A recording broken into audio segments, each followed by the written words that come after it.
যৌনতা নিয়ে ৫টি গুরুত্বপূর্ণ মিথ বা ভুল ধারণা বা কুসংস্কার, সে বিষয় নিয়ে কথা বলছি। অনেক সময় দেখা যায় যে এই যে সেক্স এডুকেশন, এটা কিন্তু অনেক কম বাংলাদেশের পার্সপেক্টিভটা আমরা জানিও না। অনেক সময় রিলিজিয়াস বা ধর্মীয়গত কারণে আমরা এগুলো জানতে চাই না। দেখা যায় কি যে ৫টা বিষয় আমি দেখেছি যেটা হলো মানুষের ভিতরে একটা কুসংস্কার তৈরি করে, যেটার মাধ্যমেই পরবর্তীতে বিভিন্ন মানসিক সমস্যা তাদের ভিতরে তৈরি হয়। ১ নম্বরে যে বিষয়টি, সেটা হলো পুরুষের লিঙ্গ বড় মোটা হতেই পারে, আপনি মরে যাবেন, এ কথা কোনো ভিত্তি নেই। অনেক সময় বলে না যে মেয়েদের ক্ষেত্রে এটা হয় যে পুরুষ মানুষ তো হচ্ছে যে আরও তার পেনিস অনেক মোটা হবে এবং সেটি অবশ্যই এটা দ্বারা করা সম্ভব না। এই ধরনের চিন্তাভাবনা কিন্তু অনেক মেয়েদের ভিতরে থাকে। তারপর ২ নম্বরে প্রথম রাতেই নারীর ব্লিডিং হবেই, না হলে খারাপ, ধারণাটা একদম ভুল।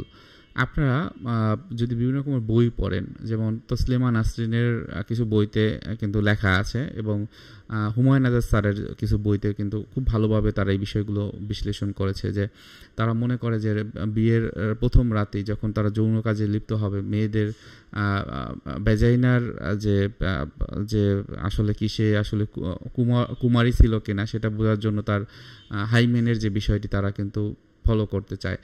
সকালবেলা তার বিছানাতে রক্ত লেগে আছে কিনা, ব্লাড আছে কিনা, সেই বিষয়টি কিন্তু দেখতে চায়। এই ধারণাগুলো অনেক আগের, তখন ভাবতো অনেকে এটার যে সায়েন্টিফিক ব্যাখ্যাটি জানতো না, কিন্তু বর্তমানে কিন্তু এটা এখন চেঞ্জ হয়ে গেছে। হাইমেনটা যে সবসময় থাকবে সেটা কখনোই না। হয়তো বা সে সাঁতার কাটলো, ফুটবল খেললো, সাইকেল করলো, দৌড়াদৌড়ি করলো বা অন্যান্য খেলা যদি খেলে, সেক্ষেত্রে কিন্তু হাইমেনটা এটা কিন্তু ফেটে যেতে পারে। সো এটা কিন্তু শুধুমাত্র বিয়ের রাতে যে এটা হবে, এটা কিন্তু অনেক ক্ষেত্রে ভুল ধারণা। আবার অনেকের ক্ষেত্রে কিন্তু এই হাইমেনটা অনেকের ক্ষেত্রে নাও থাকতে পারে। সো এই ধরনের ভুল ধারণা থাকা যাবে না। ৩ নম্বরে যেটা বলা হয় পুরুষ ঘন্টার পর ঘন্টা মিলন করবে, এই যে আশাটি বা এই চিন্তাটি যাদের ভিতরে থাকে, তাদের ভিতরে কিন্তু অ্যাংজাইটি তৈরি হয়। অনেক সময় দেখা যায় যে অনেক সময় বিভিন্ন রকম পর্ন দেখে তারা কিন্তু এই জিনিসগুলো ভাবে, এইভাবে করার চেষ্টা করে, যেটা তাদের ভিতরে অ্যাংজাইটি তৈরি করে, নিজেদের ভিতরে সম্পর্কটাকে আস্তে আস্তে ফাটল তৈরি করে, তারা একে অপরের থেকে দূরে চলে যায়। তারপর ৫ নম্বরের যে বিষয়টি, ৪ নম্বরের বিষয়টি, বিভিন্ন যৌন উত্তেজক ওষুধ না খেলে আপনি শেষ, বউ চলে যাবে বলে এমনটি ভাববেন না। অনেক সময় দেখা যায় যে রাস্তাঘাটে যে কি হয় যে তারা হচ্ছে যে বিভিন্ন হকার থাকে, যারা হকাররা কিন্তু আপনার যৌন কাজের এমন হতে পারে আপনার বন্ধুত্ব আপনি কিন্তু তৈরি করে দিতে পারে। তারা এমনভাবে আপনাকে ভয় দেখাবে, এমনভাবে কিছু বিষয় টেকনিক্যালি বলবে, যেটা আপনি দেখবেন হ্যাঁ আমার ক্ষেত্রে তো এটা হয়, আমার ক্ষেত্রে তো এরকম হয়, আমার কি হবে। তারপর কি হবে, আপনাকে এই ভয়টা দেখিয়ে তারপরে আপনাকে দেখা যাবে যে আপনার টাকা হাতিয়ে নেবে, আরও সমস্যা তৈরি করবে। সো এই জিনিসটা কখনোই করবেন না। ৫ নম্বরে প্রথম রাতে স্বামীর লিঙ্গ শক্ত না হলে সে পুরুষই না, এটা একদমই ঠিক না। ধৈর্য ধরুন, ঠিক হয়ে যাবে। আমি আপনাকে বলছি, অনেক এরকম দেখেছি যে এই প্রথম রাতটাকে স্পেশালি মেয়েদের ক্ষেত্রে তারা এটাকে খুব গভীরভাবে নিয়ে নেয়। বিয়ে হয়েছে, এই ধরনের বিষয়গুলো হাজবেন্ডের ক্ষেত্রে হচ্ছে না, বা সে হচ্ছে যে পুরোপুরি সময়টা সে ব্যয় করতে পারলো না যৌন কার্যে।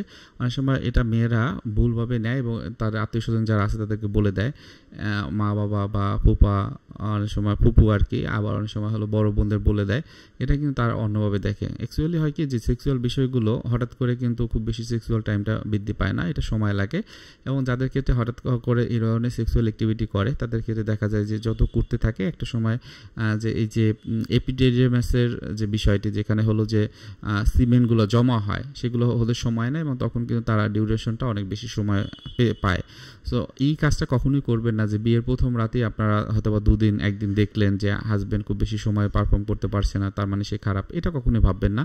বরং অপেক্ষা করুন, কিছু সময় পরে দেখবেন এটা ঠিক হয়ে যাবে। হয়তো 2 সপ্তাহ 3 সপ্তাহ যদি একটানা করা হয়, তাহলে এটা ঠিক হয়ে যায়। সো নিজেদের সমস্যাগুলো নিজেরা একটু আলোচনা করে সমাধান করবেন। খুব বেশি সমস্যা হলে যারা প্রফেশনাল আছে তাদের কাছে আসবেন। কিন্তু এই সিদ্ধান্তগুলো বা এই সমস্যাগুলো আপনার পরিবারের কাছে জানালে তারা এইটিকে নেতিবাচকভাবে দেখারই সম্ভাবনা বেশি থাকবে। তো আজকে ভিডিওটি এখানে রাখছি। ভালো থাকবেন, সুস্থ থাকবেন। কারো কোনো প্রশ্ন থাকলে অবশ্যই জানাবেন। ধন্যবাদ। সালামু আলাইকুম।